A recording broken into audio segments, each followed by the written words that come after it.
मेरा बहुत बुरा हाल हो गया, सुबह से खाना नहीं खाया.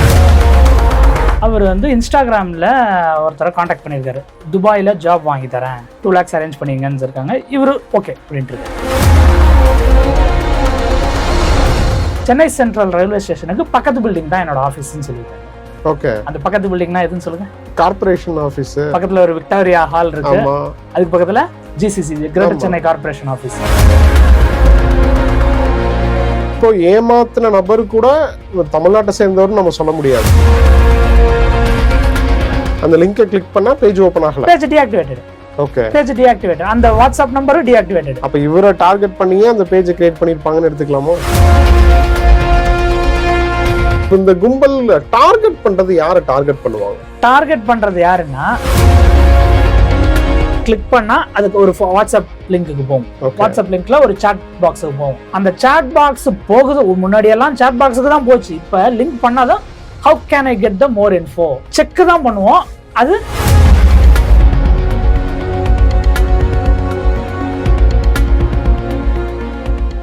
வணக்கம் கவர் ஸ்டோரி நேயர்களே.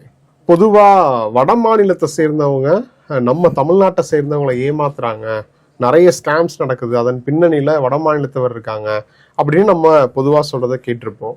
ஆனா இப்போ நான் ஒரு வீடியோ பிளே பண்றேன், அந்த வீடியோ பாருங்களேன். அவரோட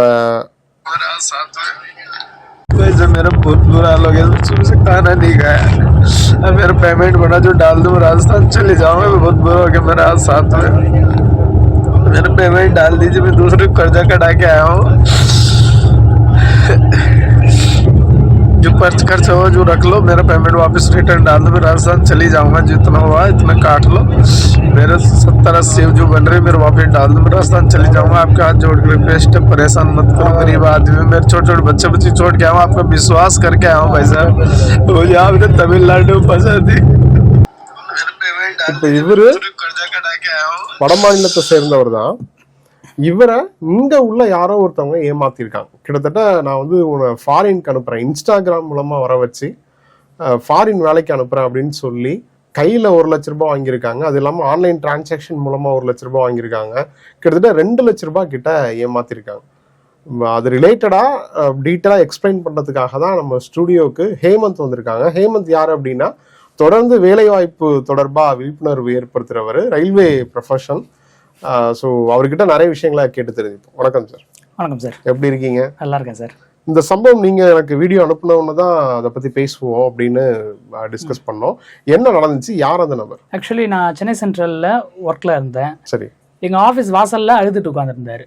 ஓகே. என் எம்ப்ளாயி வந்து அவர் என்ன ஏதுன்னு விசாரிச்சு அவரை என்கிட்ட கூப்பிட்டு வந்தாங்க. யார் என்னன்னு செக் பண்ணலாம், பார்க்கவே பாவமா இருக்கு அப்படின்னு சொல்லி கேட்டாங்க. ஓகே. அப்ப கூப்பிட்டு விசாரிச்சப்ப அவர் விஷயத்த சொன்னாரு. என்ன நடந்திருக்கு அவருக்கு? அவரோட ஊர் வந்து ராஜஸ்தான்ல பார்மர். ஓகே. பார்மருங்கிறது வெஸ்டர்ன் சைடு, ராஜஸ்தான், அந்த பாகிஸ்தான் பார்டர் அந்த பக்கம் வரும்.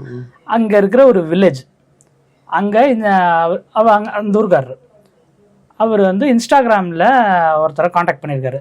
துபாயில ஜாப் வாங்கி தரேன், துபாயில ஜாப் சேரணும்னா என்ன காண்டாக்ட் பண்ணுங்கன்னு சொல்லி நிறைய ரீல்ஸ் வருது. அந்த இன்ஸ்டாகிராம் ரீல்ஸை பார்த்து அந்த இன்ஸ்டாகிராம்ல இருந்த அதுல காண்டாக்ட் நம்பர், அந்த காண்டாக்ட் நம்பர் போனதுமே வாட்ஸ்அப்பை தான் கனெக்ட் பண்ணியிருக்கோம். ஓகே. அப்படிதான் காண்டாக்ட் பண்ணியிருக்காங்க. அப்படி பேசினவங்க ஜாப் நான் வாங்கி தரேன் அப்படின்னு சொல்லியிருக்காங்க. அவங்களோட 10th சர்டிஃபிகேட் வாங்கியிருக்காங்க. பாஸ்போர்ட் எடுக்க சொல்லியிருக்காங்க. பாஸ்போர்ட் எடுத்து இதுக்கப்புறம் பாஸ்போர்ட் எடுத்துட்டாரு. இந்த ப்ராசஸ்க்கு அப்புறம் தான் பாஸ்போர்ட்டுக்கு அப்புறம் தான் இந்த ப்ராசஸ்க்கு அப்புறம் தான் பாஸ்போர்ட்டே எடுக்கிறாங்க. ஓகே. பாஸ்போர்ட் எடுத்துட்டு ஜாப் பண்ணி தரேன், மேக்ஸிமம் 2 lakhs கிட்ட ஸ்பெண்ட் பண்ணணும், 2 lakhs அரேஞ்ச் பண்ணிங்கன்னு இருக்காங்க. இவரு ஓகே அப்படின்ட்டு இருக்காரு.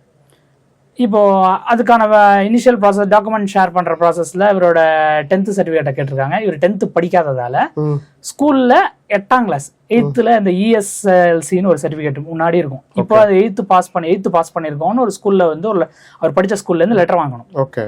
அந்த லெட்டர் அப்புறம் ஃபேமிலி டீட்டெயில்ஸ் எல்லாத்தையும் வாட்ஸ்அப்ல அனுப்பிச்சிருக்காங்க. அனுப்பிச்சதும் இனிஷியலாக 50,000 அட்வான்ஸ் பண்ணுங்க அப்படின்ட்டு இருக்காங்க. அவங்க வந்து ஆன்லைன் அந்த கூகுள் பேல அனுப்பிச்சிருக்காரு. அந்த அனுப்பிச்ச டிரான்சாக்ஷனை தான் உங்களுக்கு பார்த்தேன். அவர் எல்லா ப்ராசஸும் கொஞ்சம் கொஞ்சமாக தான் அனுப்பிச்சிருக்காங்க. ஏன்னா பல்க் பேமெண்ட்டை அந்த ஆப்ல இருந்து நம்ம கூகுள் பே, ஃபோன்பேல இருந்தெல்லாம், பேடிஎம்ல இருந்தெல்லாம் அனுப்ப முடியாது. இவர் கொஞ்சம் கொஞ்சமாக அனுப்பிச்சிருக்காரு. ஃபர்ஸ்ட் 50,000 போயிடுச்சு அவங்களுக்கு. 2 times 50,000 போயிடுச்சு. அதுக்கப்புறம் எப்படி இவர் வர வச்சிருக்காருன்னா, நான் ஜாப் அவர் அந்த ஏமாத்தினவர் சொல்லியிருக்காரு, நான் ஜாப் அரேஞ்ச் பண்ணிட்டேன், சென்னையிலேருந்து உங்களுக்கு ஃப்ளைட்டு, நீங்கள் சென்னைக்கு வாங்க, நீங்கள் ஃப்ளைட் டிக்கெட்டு அப்புறம் ஒர்க் அப்பாயின்மெண்ட் ஆர்டர்லாம் உங்ககிட்ட நான் கொடுக்கும்போது நீங்கள் 1 lakh கொடுத்தா போகிறோம் ஓகே அப்படின்னு சொல்லி அப்படி சொல்லும்போது ஒரு நம்பிக்கை வந்துடும். இந்த மாதிரி சொல்லும்போது நம்ம நம்பிடுவோமே. மெயின் திங் அவனுக்கு ஜாப் தேவை. ஜாப் இல்லாமல் இருக்கும்போது நம்ம ஈஸியாக ஒருத்தனை நம்பிடுவோம். அது உண்மைத்தன்மையை அப்புறம் தான் ஆராய்வோன்னு வச்சுக்கோங்களேன். அந்த மாதிரி தான் வந்திருக்காரு. இத்தனாம் தேதி சென்னைக்கு வந்துருங்க, ஒரு 3 days நீங்கள் சென்னையில் ஸ்டே பண்ணுற மாதிரி இருக்கும், 3 daysல எந்த ஃப்ளைட்டில் டிக்கெட் வேக்கன்ட் இருக்கோ அந்த ஃப்ளைட்டில் அனுப்பிச்சி விட்டுறேன் அப்படின்னு சொல்லியிருக்காங்க. இப்போ இந்த வார்த்தையை சொல்லும்போது அவனுக்கு இன்னும் அந்த நம்பிக்கைங்கிறது ஸ்ட்ராங் ஆயிடுது.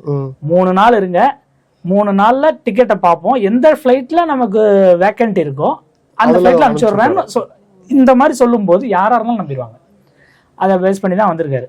சென்னைக்கு வந்துட்டார், கேஷோட வர்றாரு. சென்னைக்கு வந்துட்டு ஃபோன் பண்ணதும் சென்னை சென்ட்ரல் ரயில்வே ஸ்டேஷனுக்கு பக்கத்து பில்டிங் தான் என்னோட ஆஃபீஸ்ன்னு சொல்லியிருக்காங்க. ஓகே, அந்த பக்கத்து பில்டிங்னா எதுன்னு சொல்லுங்க? Corporation office. பக்கத்துல ஒரு விக்டோரியா ஹால் இருக்கு, அதுக்கு பக்கத்துல GCC greater Chennai corporation office. இந்த ஆஃபீஸ் தான் சொன்னாங்க. இந்த ஆஃபீஸ்ல யாருன்னு தெரியல அப்படின்னு சொல்லி அழுதுட்டு இருக்காரு. எந்த ஆஃபீஸ்ன்னதும் இந்த ஆஃபீஸ்னாரு. எனக்கு சம்திங் ராங்னு புரிஞ்சிச்சு. அந்த என் ஃபோனில் கூகுள் இமேஜஸ்ல இருந்து காட்டினேன் இந்த ஆஃபீஸ். ஆனால் இந்த ஆஃபீஸ் தான் அப்படின்னு. இந்த ஆஃபீஸ் வந்து ஒரு கவர்மெண்ட் ஆஃபீஸுங்கிறது அவருக்கு தெரியல.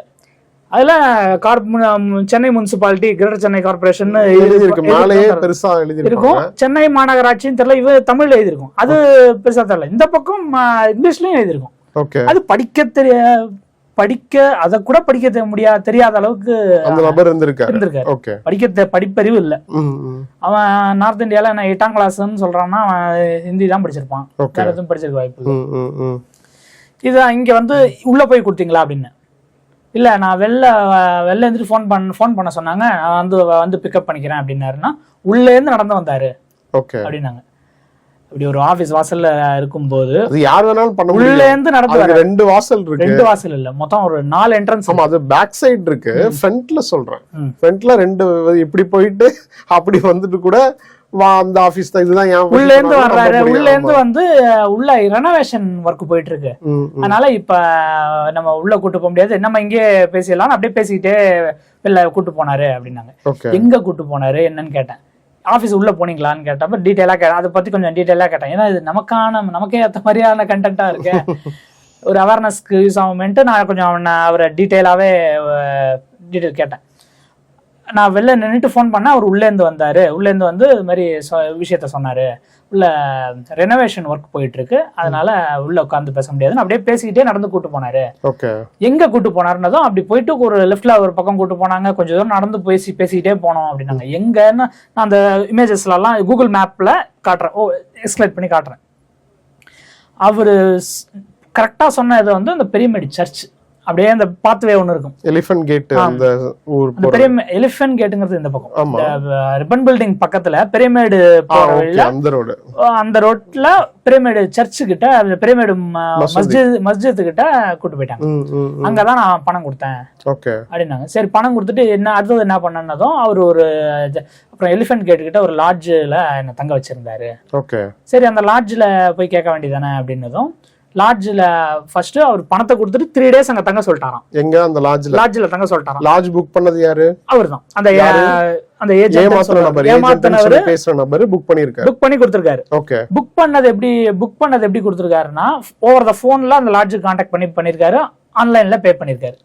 இதனால அந்த லாட்ஜ்ல இருந்தவங்களுக்கும் இவர் யார் புக் பண்ணா என்னங்கிறது தெரியல. இவரு இந்த ஏமாந்தவர் போய் ப்ரூஃப் காட்டிட்டு 3 நாள் இருந்திருக்காரு. அந்த லாட்ஜ் 3ஆவது நாள் செக் அவுட் ஆகிற டயத்துக்கு அப்புறம் ஒரு ஃபிளைட் டிக்கெட்னு சொல்லி ஒரு ஃபிளைட் டிக்கெட்டை கொடுத்திருக்காரு. செக் அவுட் ஆகிற அன்னைக்கு அவரே வந்து பிக்கப் பண்ணிட்டு போயிருக்காரு. பிக்கப் பண்ணிட்டு இவர் வந்து லோக்கல் ட்ரெயின்ல திருசூலம் போயிருக்காங்க, ஏர்போர்ட் போயிருக்காங்க. ஒரு டிக்கெட் டாக்குமெண்ட்டை கொடுத்து இதான் உங்களோட டிக்கெட்டு, இதை வச்சு நீங்க டிராவல் பண்ணலாம், இது உங்களுக்கு துபாயில உங்களுக்கு ஒர்க் பர்மிட்னு சொல்லி ஒரு டாக்குமெண்ட் கொடுத்திருக்காரு. அந்த டாக்குமெண்ட் என்னங்கிறது, அந்த டாக்குமெண்ட் அப்ரூவ் என்ன கேட்கும் போது அவர்கிட்ட இல்ல, அவரு ஏதோ எங்கேயோ மிஸ் பண்ணிருக்காரு. அந்த சிச்சுவேஷன்ல இந்த என்னமோ ஆயிருக்குது. அந்த டிக்கெட்டை வச்சுக்கிட்டு திருசூலம் ரயில்வே ஸ்டேஷன்ல இறங்கி இது இந்த டெர்மினல் போங்க, இந்த டெர்மினல்ல போய் ஏறிக்கிங்க அப்படின்னு சொல்லிட்டு அந்த ஏமாந்த நம்பரை திரும்பி கூப்பிட்டு நீங்க வந்து இதுக்கு மேல உங்களுக்கு இந்தியன் கரன்சி தேவைப்படாது, இருக்கிற கேஷை கொடுங்க, நான் உங்களுக்கு அக்கௌண்ட்ல போட்டுறேன் அப்படின்றதும் 5,000 கிட்ட இருந்ததை நான் அவர்கிட்ட கொடுத்தேன் அப்படின்னு சொல்றாரு. 5,000 கொடுத்து, அதாவது ஃபர்ஸ்ட் ஆன்லைன்ல 50,000, ஆன்லைன்ல 50,000 இல்லாம ப்ராசஸ் பண்றதுக்கு 10,000, 8,000, 5,000 அப்படியே ஒரு 50,000 டோட்டலா 1 lakh ஆன்லைன்ல பண்ணிருக்காங்க. ஓகே. இங்க வந்ததுக்கு அப்புறம் சென்னைக்கு வந்ததுக்கு அப்புறம் 1 lakh கேஷா கொடுத்திருக்காங்க. 1 lakh கேஷா கொடுத்திருக்காங்க. அதுக்கப்புறம் ஏர்போர்ட் வாசல்ல ஒரு 5,000 அவர் இந்த ஏமாத்தினவர் என்ன கேட்டிருக்காருன்னா, இதுக்கு மேல தேவைப்படாது, நான் அந்த பணத்தை உனக்கு அக்கௌண்ட்ல போட்டுறேன், உன் அக்கௌண்ட்லயே நான் போட்டுறேன் அப்படின்னு சொல்லி வாங்கியிருக்காரு. வாங்கிட்டு போயிட்டாங்க. ஏர்போர்ட்ல என்டர் ஆனதுக்கு அப்புறம் தான் அந்த டெர்மினல் டிபார்ச்சர் பேக்கு போகும்போது தான் சிஐஎஸ்எஃப் சோல்ஜர் வந்து ஒரு செக் பண்ணும்போது ஹோல்ட் பண்ணிருக்காங்க, இந்த டிக்கெட் வந்து ஃபேக் டிக்கெட், போய் நான் வேலிட் டிக்கெட் கொடுத்துருவா, இது வேலிட் இல்லைன்னு சொல்லியிருக்காங்க. அந்த அவங்களுக்குள்ள ஒரு டிஸ்கஷன் போயிருக்கு. போலீஸ்ல பிடிச்சி கொடுத்துருவோம், எங்க நிக்க கூடாது, போ, யார் டிக்கெட் கொடுத்தாங்களோ அங்க போய் கேளு, யார்கிட்ட வாங்கினியோ அவங்கள்ட்ட போய் கேளுன்னதும் அவருக்கு ஒன்றும் புரியல. ஒன்றும் புரியாம ஏர்போர்ட்ல இருக்காங்க. அங்க சிஐஎஸ்எஃப் சோல்ஜரை போலீஸ் கிட்ட ஹேண்ட் ஓவர் பண்ணிருக்காங்க. போலீஸ் வந்து போய் இப்போ கம்ப்ளைண்ட் பண்ணு, யாரு கொடுத்தாங்களோ அவங்க கிட்ட கேளு, இல்லைன்னா ஃபேக் டிக்கெட் வித்ததுக்காக அவங்கள்ட்ட கம்ப்ளைண்ட் பண்ணுன்னு சொல்லியிருக்காங்க. அந்த போலீஸ் கிட்ட இவ்வளவு விஷயம் அவனுக்கு புரியல, என்ன நடக்குதுங்கிறது புரியல. அந்த போலீஸ் நினைச்சிருக்கிறது வந்து யார்கிட்டயோ ஃபேக்கா டிக்கெட்டை வாங்கிட்டு வந்துட்டான் அப்படின்னு நினைச்சிருக்காங்க. ஆனா போலீஸ் கிட்ட ஏன் சொல்ல வேண்டியதானு கேட்டேன், எனக்கு இன்னும் ஒண்ணுமே புரியல அப்படின்னதும் அந்த ஏர்போர்ட்டுக்கும் திருசூலம் ஸ்டேஷனுக்குமே அன்னைக்கு ஹோல் டே சுத்திட்டு இருந்ததா சொன்னாரு. ஹோல் டே சுத்திட்டு இருந்தது வந்து ஒரு ஃப்ரைடே நடக்குது, அந்த ஃப்ரைடே நைட் வரைக்கும் அப்படியே சுத்திட்டு இருந்ததா சொல்றாரு. அதுக்கப்புறம் சென்னை சென்ட்ரலுக்கு எப்படி வரணும்னு அங்க இருக்கிறவங்கள்ட்ட எல்லாம் கேட்டுக்கிட்டு, கொஞ்சம் கூட காசு இல்லை, ட்ரெயின் அந்த லோக்கல் ட்ரெயின்லயும் வித்தவுட் டிக்கெட்ல தான் வந்திருக்காரு. சென்னை சென்ட்ரலுக்கு எப்படி வரணுங்கிறத கேட்டுக்கிட்டு, சென்னை சென்ட்ரல்ல எப்படி வரணும், எங்க வரணும்னு ஒரு கையில பென்ல எழுதிருக்காரு. பென்ல ஹிந்தி லாங்குவேஜ்ல எழுதிருக்காரு. ஹிந்தி லாங்குவேஜ்ல இந்த அப்படியே பாக்ஸ் எழுதிருக்காரு. எதுக்குன்னா நோட் பண்றதுக்கு எதுவும் இல்லை, ஒன்னும் இல்லை, ஒரு பேக், ஒரு 3 செட்டு ட்ரெஸ் இருந்தது. Park station, Chennai central, local train அதெல்லாம் எழுதிருக்காரு. டைமிங் எல்லாம் எழுதி வச்சுக்கிட்டு கையில எழுதி வச்சிருக்காரு. மறுபடியும் சென்னை சென்ட்ரலுக்கு வந்து சென்னை சென்ட்ரல்ல அவர் எங்கெல்லாம் அந்த ஏமாத்தினவனை பார்த்தாங்களோ அங்கெல்லாம் தேடிட்டு இருக்காரு. இந்த மீன் டைம் அவருக்கு கால்ல போன்ல ட்ரை பண்ணிருக்காங்க, போன் எடுக்கவே இல்லை. இந்த ஏர்போர்ட்ல டிக்கெட் ஃபேக் டிக்கெட்னு சொன்னதுல இருந்து போன் எடுக்கவே இல்லை. போன் எடுக்கவே இல்லை. அன்னைக்கு நைட்டு ட்ரை பண்ணிருக்காங்க, எடுக்கல. இவன் தான் சரி இவ்வளவு நல்லா எங்கேயாவது ஒரு மிஸ்கம்யூனிகேஷன் தான் இருக்க போகுதுன்னு கொஞ்சம் சரி அப்புறம் ட்ரை பண்ணி பார்ப்போம்னு இருக்கோம். 1 டே போயிடுச்சு. 2வது நாள் சென்னை சென்ட்ரல்ல போய் தேடி இருக்காங்க. சென்னை சென்ட்ரல்ல அந்த ரிப்பன் பில்டிங் சைடு எல்லாம் தேடி இருக்கும்போது ரிப்பன் பில்டிங் உள்ள போனது, இப்படி யாரும் இல்லை, நீ இப்படி எல்லாம் யாரும் இங்க வரக்கூடாது, போய் போலீஸ்ல கம்ப்ளைண்ட் பண்ணு. அங்க ரிப்பன் பில்டிங்ல இருந்தவங்க செக்யூரிட்டி அனுப்பிச்சிட்டாங்க, இதெல்லாம் அனுப்பிச்சிட்டாங்க. அவர் அந்த எங்கெல்லாம் போனாங்களோ அங்கேயே சுத்தி வந்துட்டு இருந்திருக்காரு. 2 டேஸ் ஆயிடுச்சு. 2வது நாள் எண்டுல தான் நம்மள இவன் பாக்குறீங்க. 2வது நாள்ல நான் பாக்கல, நான் பார்த்தது மண்டே, அவன் ஏமாந்தது ஃப்ரைடே. 3வது நாள் தான் எங்க கிட்ட வர்றான். இப்ப சண்டே அன்னைக்கு சாட்டர்டே ஈவினிங் தான் அவன் உணர ஆரம்பிச்சிருக்கான், நம்ம ஏமாந்துட்டோம், நம்மள இவன் ஏமாத்திட்டாங்கிறத உணர ஆரம்பிச்சிருக்கான். வாட்ஸ்அப்ல ஆக்டிவா இருக்கு, ஆனா போன் பண்ணா எடுக்கிறது இல்ல. அந்த ஏமாத்தினவன் போன் எடுக்க மாட்டேங்கிறான். அப்பதான் அந்த ஆடியோவை வாய்ஸ் ரெக்கார்டு செல்ஃபி வீடியோ எடுத்து அமைச்சிருக்கான். ரிப்ளை வரவே இல்லை. மண்டே வந்து அன்னைக்கு ஈவினிங் வந்து ஆபீஸ் வாசல்ல உட்காந்து அழுதுட்டு இருக்கான்.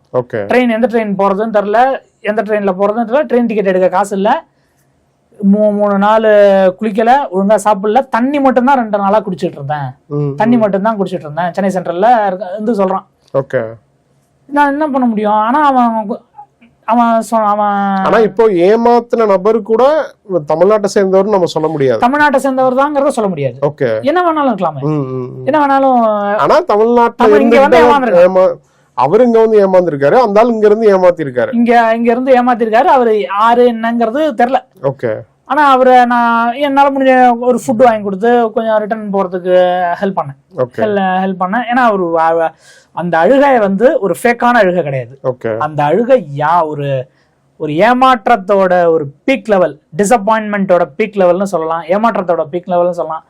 அடுத்த என்ன பண்ண போறோம்னு தெரியாம ஒரு கொஸ்டின் மார்க்ல இருக்கும் போது ஒரு அழுகை வரும் பாருங்க நமக்கு, அந்த மாதிரியான அழுகை. அதனால அவன் ஃபேக்கா இல்ல, ஃபேக் பர்சன் இல்ல, ஃப்ராட் பர்சன் இல்ல. இப்ப நிறைய பஸ் ஸ்டாண்ட்ல எல்லாம் ஊருக்கு போக காசு இல்ல, கொடுங்க ஹெல்ப் பண்ணுங்க, அந்த மாதிரியான ஆள் இல்லங்கிறத நான் கன்ஃபார்ம் பண்ணேன். நான் அவனுக்கு ஒரு ஃபுட்டோ 2 நாளைக்கு தேவையான பிஸ்கட் ஸ்நாக்ஸ் எல்லாம் வாங்கி கொடுத்து ராஜஸ்தான் ட்ரெயின்ல அனுப்பிச்சு வச்சேன். ஓகே, இந்த டிரான்சாக்ஷன் ஸ்கிரீன்ஷாட்லாம் வச்சிருக்காருல்ல? டிரான்சாக்ஷன் நான் போலீஸ்ல போய் கம்ப்ளைண்ட் பண்ண வேண்டியதானே அப்படின்னு. போலீஸ்ல கம்ப்ளைண்ட் இங்க அவர் யார்கிட்ட போறதுன்னு தெரியல, என்ன பண்றதுன்னு தெரியல. இங்க லோக்கல்ல போலீஸ்ல கேட்கும்போது ராஜஸ்தான்ல போய் கம்ப்ளைண்ட் பண்ணு அப்படின்னு சொல்லியிருக்காரு. இன்னொன்னு அந்த நீ எப்படி கான்டாக்ட் பண்ணன்னு நான் கேட்டேன். ஒரு இந்த பேஜ்ல தான் கான்டாக்ட் பண்ணனதும் அந்த பேஜ் அந்த பேஜ் நேம் ஆக்டிவ்ல இல்ல. நேம் மீன்ஸ் அந்த பேஜே இப்ப ஆக்டிவ்ல இல்ல. அந்த பேஜோட போஸ்டர் பாத்தீங்கன்னா 100% ஜாப் இன் துபாய், ஓகே, கான்டாக்ட் மீ அப்படின்னு ஒரு போஸ்டர். அந்த லிங்கை கிளிக் பண்ணா பேஜ் ஓபன் ஆகல, page deactivated. Okay, page deactivated. அந்த வாட்ஸ்அப் நம்பரும் டீஆக்டிவேட்டட். அப்ப இவரை டார்கெட் பண்ணியே அந்த பேஜ் கிரியேட் பண்ணிருப்பாங்கன்னு எடுத்துக்கலாமோ? அப்படின்னு இல்ல, இவர் இந்த ஒரு நம்ம சைபர் கிரைம்ல எல்லாம் ஃபிஷிங் டெக்னிக்னு ஒன்று இருக்குல்ல, ஃபிஷிங் டெக்னிக். வலைய போடுவாங்க, எந்த மீன் மாட்டுதோ மாட்டிக்கிட்டோம். ஓகே, அப்படிதான். அப்படி ஒரு மீனா மாட்டிக்கிட்டாரு. இவர் மட்டும்தான் மாட்டிருக்காருங்கிறதையும் நம்மளும் சொல்ல முடியாது. ஆனா இதுல ஒரு விஷயம், கரெக்டா நமக்காக நமக்கிட்டே வந்திருக்காங்க. இல்ல அது எப்படி உங்களை தேடி வராங்கன்னு தெரியல.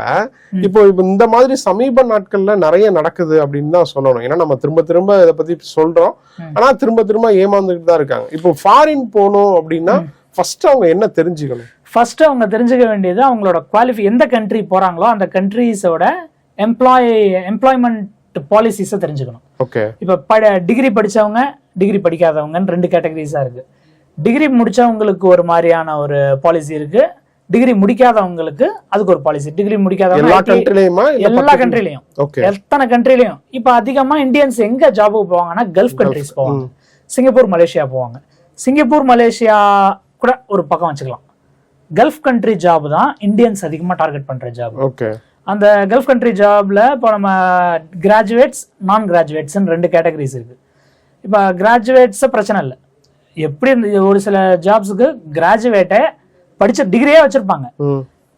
அவன் ஒரு 10th குவாலிஃபிகேஷன் ஜாபுக்கு போவான். ஓகே, 10th குவாலிஃபிகேஷன் ஜாபுக்கு போவான். ஆனா டிகிரி படிச்சிருந்தா நல்ல ஜாப், ஒரு நல்ல ஒரு எல்லா ஜாபும் நல்ல ஜாப் தான். யாரையும் ஏமாத்தாத, வயிற்றுல அடிக்காத ஜாப், எல்லா ஜாபும் நல்ல ஜாப் தான். அவங்க அப்போதைக்கு இருக்கிற சூழ்நிலை காரணமா அவன் டிகிரியை மறைச்சிட்டு 10th தான் படிச்சிருக்கேன்ட்டு போறது அவனுக்கு. ஓகே, இப்போ கல்ஃப் கண்ட்ரின்னு எடுத்துக்கிட்டா talent hub, gulf talents, Naukri gulf, இந்த போர்ட்டல்ல அவங்களோட ஜாப் ரெஸ்யூமேஸ், அவங்களோட ரெக்குயர்மெண்ட்ஸை போஸ்ட் பண்ணி ஜாபை தேடலாம். ஓகே, அது இல்லாம இ-மைக்ரன்ட்ஸ்னு கவர்மெண்ட் ஆஃப் இந்தியாவோட போர்ட்டல் இருக்கு. இந்த போர்ட்டல்ல நீங்க டிகிரி படிச்சிருந்தாலும் சரி, நான் டிகிரி இல்லைன்னாலும் சரி, 10th ITI டிப்ளமோ அந்த கோர்ஸ் இருந்தாலும் சரி, அந்த வச்சுக்கிட்டு நீங்க வர்றதுனாலும் சரி, இ-மைக்ரன்ட்ஸ்ல நம்ம அந்த எந்த கண்ட்ரிக்கு போறோமோ அந்த கண்ட்ரியில எந்த ஜாப், இப்போ நமக்கு எப்படியோ ஒரு ஜாப் கிடைக்குது, அந்த ஜாப் உண்மைதானா, அந்த கம்பெனி அங்கதான் இருக்கா, அங்க இருக்கிறவங்க எல்லாம் ஒரு ஆத்தரைஸ்டு எம்ப்ளாயிஸ் தானா, நமக்கு கிடைச்ச ஜாப் உண்மையா இல்லையாங்கிறத அந்த இ-மைக்ரன்ட்ஸ் போர்ட்டல்ல யூஸ் பண்ணி செக் பண்ணிக்கலாம். எந்த கம்பெனினாலும். இப்போ ஒரு சிலர் அங்க போய் ஜாப் தேடிக்கலாம்னு இருப்பாங்க.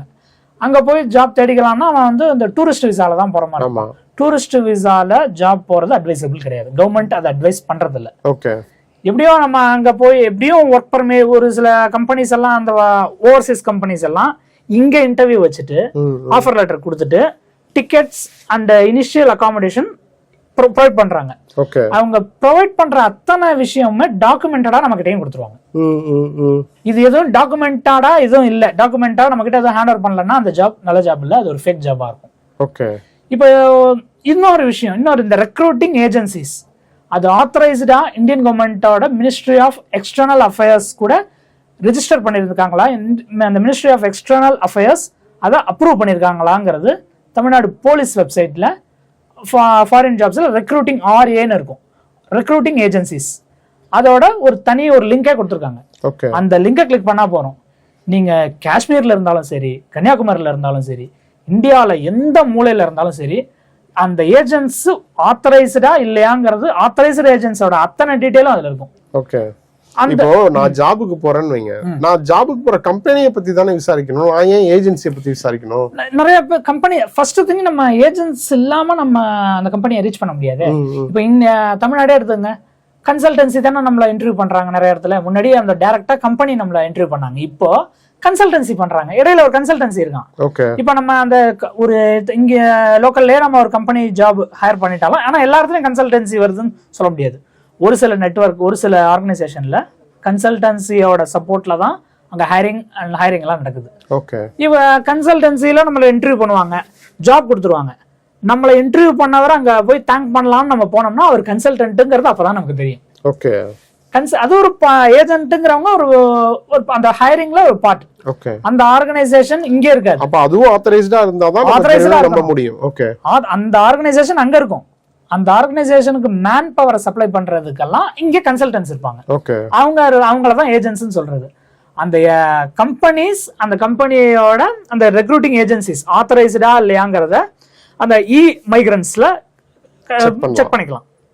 நமக்கு எப்படியோ ஜாப் அந்த இன்டர்வியூ எல்லாம் போய் ஜாபும் கிடைச்சதுன்னா அந்த ஆஃபர் லெட்டர் அவன் நம்ம அகாமடேஷன் கொடுக்குற அவன் நமக்கும் அந்த ஆர்கனைசேஷனுக்கும் நடந்த கம்யூனிகேஷன் எல்லாத்தையும் டாக்குமெண்டடா கொடுக்குறாங்க.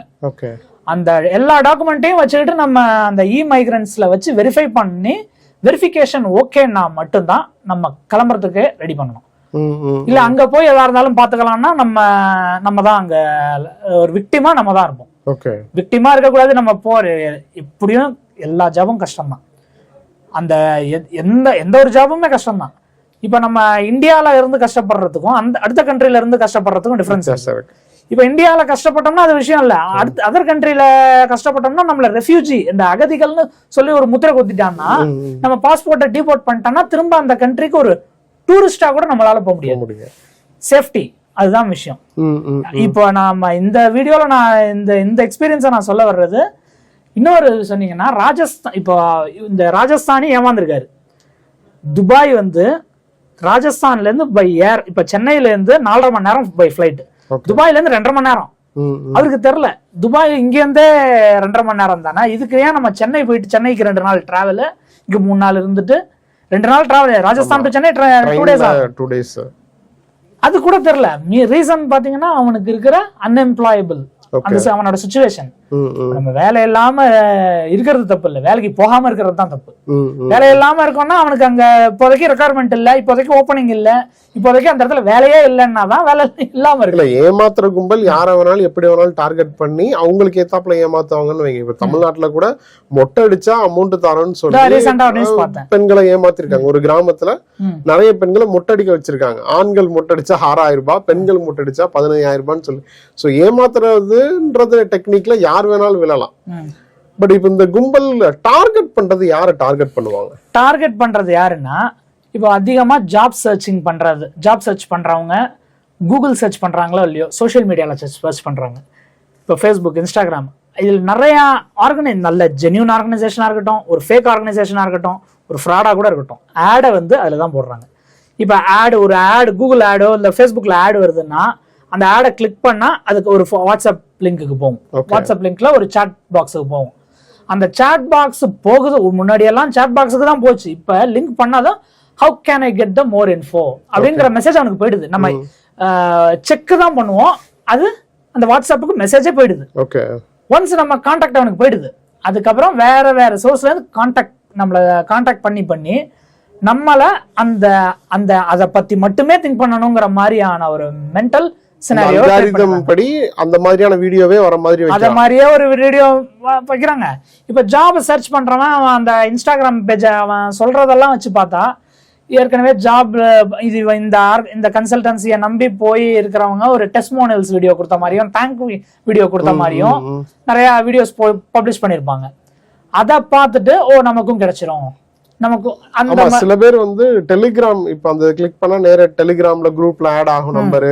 அதுல போய் பாத்தீங்கன்னா எனக்கு இங்க வேலை கிடைச்சிருச்சு, இவ்வளவு சம்பளம் அப்படின்னு அங்க இருந்து போட்டோ வீடியோ இதெல்லாம் பார்த்து அவன் வேலை ஒரு என்ன விஷயம்னா வேலை ஒரு ஜாப்ல இருக்கிறவன் அவ்வளவு சீக்கிரம் அவன் ஏமாற மாட்டான்.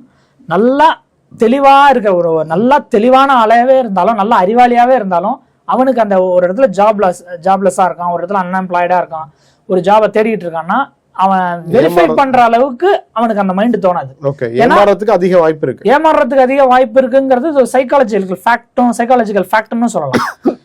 இப்போ அவன் நல்ல தெளிவான ஆளு, இவன் போய் எப்படி ஏமாந்தான்னு ஒரு கொஸ்டின் வரும். என்னன்னா நல்லா அறிவா இருப்பான், நல்லா அறிவா பேசுவான், நல்ல வேலையில இருப்பான், அவன் ஒரு அன்எம்ப்ளாய்டு ஆயிட்டான்னு வச்சுங்களேன்.